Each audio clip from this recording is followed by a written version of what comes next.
مسیح کے جلالی نام میں آپ سب کو سلام. خداوند کا شکر ہو خداوند کی زندہ آواز کے لیے، اس کے زندہ کلام کے لیے. زبور 9 کی میں تلاوت کروں گی. میری گزارش ہے آپ سے کہ آپ ہمارے چینل پاسٹر پاشر بن جان کا منسٹری کو زیادہ سے زیادہ سبسکرائب کریں، لائک کریں اور شیئر کریں. خداوند کے کلام میں سے پڑھیں گے. میں اپنے پورے دل سے خداوند کی شکر گزاری کروں گا. میں تیرے سب عجیب کاموں کا بیان کروں گا. میں تجھ میں خوشی مناؤں گا اور مسرور ہوں گا. اے حق تعالیٰ، میں تیری ستائش کروں گا.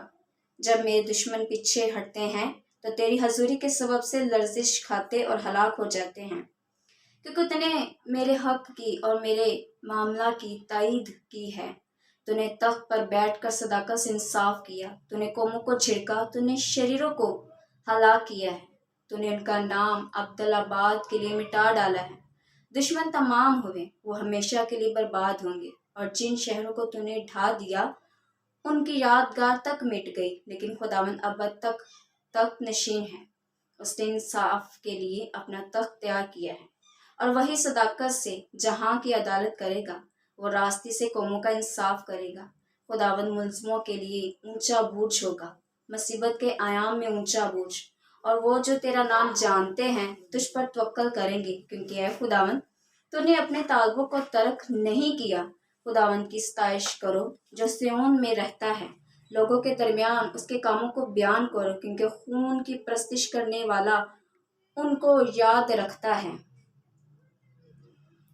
وہ غریبوں کی فریاد کو نہیں بھولتا. اے خداوند مجھ پر رحم کر. تو جو موت کے پھاٹکوں سے مجھے اٹھاتا ہے، میرے اس دکھ کو دیکھ جو میرے نفرت کرنے والوں کی طرف سے ہے، تاکہ میں تیری کامل ستائش کا اظہار کروں. سیون کی بیٹی کے پھاٹکوں پر میں تیری نجات سے شادمان ہوں گا. قومیں خود اس گڑھے میں گری ہیں جسے انہوں نے کھودا تھا.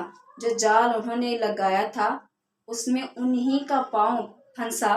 خداوند کی شہرت پھیل گئی. اس نے انصاف کیا ہے. شریر اپنے ہی ہاتھ کے کاموں میں پھنس گیا ہے.